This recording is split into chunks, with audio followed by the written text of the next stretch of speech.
Flavia è stata eliminata da Amici 25, è su questo che si incentrerà questa puntata di Forzinet. Prima di entrare nel merito della questione, vi ricordo di iscrivervi al mio canale YouTube Daniele Forzinetti qualora aveste piacere nel seguire video relativi al mondo dell'intrattenimento e non solo, e magari anche di lasciare un like proprio a questo video. Bene, allora, la prima puntata dell'anno di Amici 25 si apre con uno shock clamoroso che ovviamente riguarda l'eliminazione anche di Anna e non solo di Flavia, ma ci arriveremo anche ad Anna chiaramente in questa puntata. Prima mi concentrerei su Flavia perché è la ragazza che merita un discorso un po' più ampio per come è stata estromessa dalla scuola più famosa d'Italia. Allora, Flavia aveva avuto la sospensione della maglia prima di Natale e io, se vi ricordate, già avevo fatto un video su questo dicendo che secondo me non era stato il momento giusto per sospendere la maglia a Flavia, visto che c'erano appunto le vacanze natalizie in arrivo e quindi lei chiaramente in quel periodo in cui non poteva essere nella scuola d'amici perché il programma era fermo, non avrebbe neanche potuto migliorare più di tanto e lavorare più di tanto. Per carità, non è che è stata ferma, non è che non abbia fatto nulla, però un conto è lavorare quotidianamente con dei professionisti nella scuola di amici e senza chiaramente avere altre distrazioni. Un conto invece è provare a lavorare a casa sotto le festività natalizie, quindi due cose completamente diverse. Già lì il miglioramento che richiedeva Anna Pettinelli difficilmente ci sarebbe potuto essere. Appena rientrata a scuola, praticamente i ragazzi dai TikTok che abbiamo visto dovrebbero essere rientrati intorno a sabato 3, domenica 4 gennaio. Ebbene, in quei giorni, penso già da lunedì o al massimo martedì dopo, Anna Pettinelli ha restituito la maglia a Flavia, mettendo però in chiaro che sarebbe stata sotto esame costantemente nelle settimane successive. Ebbene, Flavia, nella puntata che di fatto è stata registrata giovedì e poi andrà in onda domenica, quindi da lunedì, presumibilmente, o al massimo martedì, che le hanno ridato la maglia, a giovedì, quindi nell'arco di 2 o 3 giorni al massimo, Flavia è passata dall'essere ad un passo dall'eliminazione, dal tornare dentro perché le è stata restituita la maglia, all'essere poi sbattuta nuovamente fuori. Per me ha ragione Rudy Zerbi sotto questo punto di vista, perché io non capisco la modalità veramente, la tempistica è completamente sbagliata di Anna Pettinelli e non è la prima volta che critico Anna Pettinelli, non è che io abbia qualcosa contro di lei, però come l'avevo criticata ai tempi per Opi, quando di fatto lei ha difeso a spada tratta Opi sempre e poi al momento clou, quando rischiava veramente l'eliminazione, gli va a mettere l'insufficienza per praticamente sbatterlo fuori, almeno così è stato interpretato dal mio punto di vista la situazione, già lì non mi è piaciuta la situazione e ne ho parlato a tempo debito. Qui è una cosa molto simile. La decisione è stata tutta sulle sue spalle. Io apprezzo il fatto che comunque si sia fatta carico di questa decisione che per forza di cose lei doveva prendere. Però onestamente io non giudico negativamente l'eliminazione di Flavia perché siamo in un contesto in cui si sa che ci sono delle eliminazioni, ci sono adesso, ci saranno successivamente, al serale ci saranno costantemente in ogni puntata, quindi è logico che qualcuno poi possa essere eliminato, anzi debba essere eliminato poi successivamente, ma in questo caso l'eliminazione non è strettamente necessaria come lo è al serale. Se tu, Anna Pettinelli, in questo caso parliamo di lei perché la fattispecie questo richiede, vai a restituire la maglia alla tua allieva, vero, precisando che sarebbe rimasta sotto esame costantemente, ma subito dopo 2 giorni la maglia gliela togli nuovamente e la elimini, che tempo hai dato a questa ragazza? Che arrivava dalle vacanze natalizie e quindi comunque non ha avuto il tempo giusto per poter lavorare, per poter migliorare, perché non ha lavorato appunto a scuola, ma era a casa e quindi per quanto possa aver fatto qualcosa per migliorare è sempre limitante. E nell'arco di 2 o 3 giorni, che miglioramenti avrebbe potuto avere? Può essere un discorso di atteggiamento, va bene, però non l'ha eliminata per l'atteggiamento, l'ha detto chiaramente Anna Pettinelli, l'ha eliminata perché non vede dei miglioramenti ed è piatta, canta sempre allo stesso modo, addirittura le ha detto che è trasparente e quindi io mi chiedo per quale motivo Anna Pettinelli ha restituito la maglia a Flavia. A questo punto non ridargliela per niente, vista la situazione. Se sai che ci sono delle lacune, quelle lacune non le puoi colmare con 2 giorni, con 2 o 3 giorni. Almeno c'è bisogno di darle 2 o 3 settimane. Perché, ripeto, qui parliamo di probabilmente una restituzione della maglia che è avvenuta lunedì o martedì e un pomeridiano che è stato registrato giovedì. 2 o 3 giorni di tempo. Come può cambiare da così così una ragazza, una cantante e fare dei miglioramenti?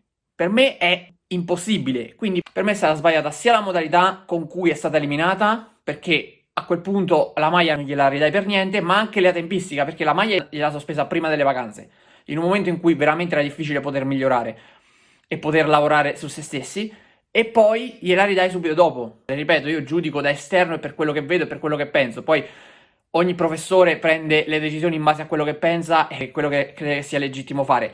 Però io credo che a quel punto o restava la maglia sospesa per qualche altra settimana, provava a vedere se c'erano dei miglioramenti per qualche altro giorno quantomeno, poi la riportava in gara.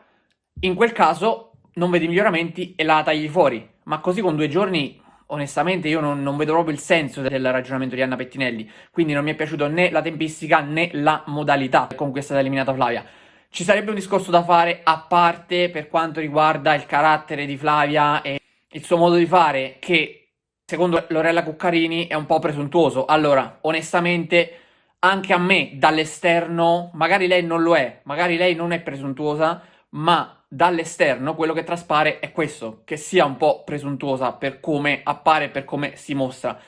Però bisogna anche dire che io ho letto molti commenti di gente che probabilmente pensa sempre di essere migliore degli altri e che attacca Flavia, che ricordiamolo è una ragazza di 19 anni. Io vorrei invitare a fare una riflessione quelle persone che commentano, che magari hanno il triplo dell'età di Flavia, che sì, è vero che non è l'atteggiamento giusto, che anche quando è rientrata in casetta dopo la sospensione della maglia non ha avuto il giusto atteggiamento, non ha avuto la giusta reazione, ma a 19 anni io penso che nessuno possa essere perfetto. Stava facendo un po' ragionamento retorico, quello che volete, ma è un dato di fatto. Chi è che a 19 anni ha la maturità per avere la giusta reazione? Io penso che per tutto quello che sentiamo in giro, e questa è una cosa minima veramente, perché parliamo di un programma televisivo, per tutto quello che sentiamo in giro, mi sembra che la maggior parte delle persone non sappia come reagire, non soltanto a 19 anni, ma anche a 50, 60 e quant'altro. Quindi limitiamoci un attimo nel giudicare, nell'attaccare una ragazza che, ripeto, probabilmente avrà delle lacune caratteriali e dovrà crescere, dovrà migliorare, ma questo è ovvio perché ha 19 anni,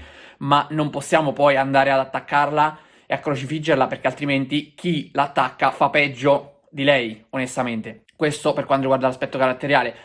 Passando ad Anna invece, che è stata eliminata da Chiara, purtroppo io penso che il destino di Anna fosse segnato, nel senso che magari anche se non fosse stata eliminata nella prima puntata del pomeridiano del 2026, comunque al serale difficilmente ci sarebbe arrivata, viste sia le qualità che ha espresso e visto anche poi il percorso che ha avuto a livello di classifica. È sempre stata comunque nelle posizioni più basse, raramente è stata in alto e spesso è stata in sfida, quindi onestamente non è una cosa che mi sorprende. Chiara invece è entrata e già si è presa il primo posto nella prima gara di ballo dell'anno. Per questo motivo io credo che per lei ci sarà comunque un futuro importante e anche un serale in vista, anche perché deve scegliere se andare con Veronica Peparini, che sarebbe, diciamo, l'erede legittima, visto che ha vinto la sfida contro quella che era una sua allieva, oppure se andare con Emanuele Lovi, dato che anche lui è interessato a Chiara e a lavorare con lei. Purtroppo io penso che lo stesso percorso potrebbe toccare a Giorgia e Paola, e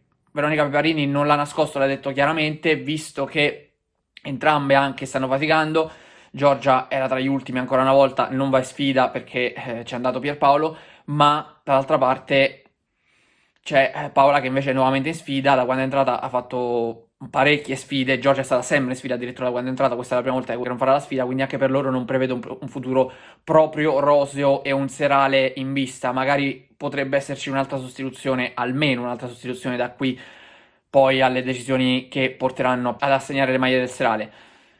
Capitolo Maria Rosaria, che merita comunque un discorso a parte. Onestamente, Alessandra Celentano ha sempre mostrato una certa insofferenza nei suoi confronti. Non so se sia per stimolarla a crescere o per cosa stia lavorando. All'inizio pensavo che fosse questo, adesso addirittura invece, avendo inserito Maddalena già nella casetta da qualche giorno, quindi praticamente dopo le vacanze sono tornati tutti quanti, più Maddalena che al momento non ha un ruolo specifico. Però Maddalena potrebbe soffiare la maglia a Maria Rosaria. Questo è un discorso veramente complicato da capire, onestamente. Io penso che Maria Rosaria meriti di stare dentro la scuola, non ha avuto quegli exploit clamorosi che magari ci saremmo potuti aspettare, visto il curriculum, vista la bacheca, almeno dal mio punto di vista, però io penso che Maria Rosaria meriti di restare nella scuola di amici, non so se effettivamente resterà o meno, visto che comunque Maddalena anche ha dimostrato di essere molto brava e di valere molto, ma non escludo un ribaltamento di fronte molto molto particolare che potrebbe magari cambiare le carte in tavola con entrambe dentro la scuola, come magari è successo con Michele e Caterina, anche se lì era una vicenda molto diversa, c'era una sfida proposta da Zerbi, è stato molto molto diverso, però non escludo che possano restare entrambe nella scuola e addirittura qualche cambio di professore. Io questo almeno mi sono immaginato, ripeto, è tutto frutto di un mio pensiero e chiaramente la cosa più logica allo stato attuale delle cose è che alla fine venga eliminata Maria Rosaria, vista come si è strutturata la situazione, perché Maddalena se tu la metti dentro la casetta già da prima vuol dire che comunque ci vuoi puntare, quindi io credo che Maddalena molto probabilmente entrerà, almeno la cosa più probabile è questa, penso che Maddalena entrerà, però non è scontato che venga eliminata Maria Rosaria. Almeno questo è il mio pensiero, poi vedremo come si svilupperà la situazione, non credo ci voglia molto per capire che cosa succederà e come si evolverà la situazione. Per oggi è tutto, vi do appuntamento alla prossima puntata di Forzinet. Ciao a tutti.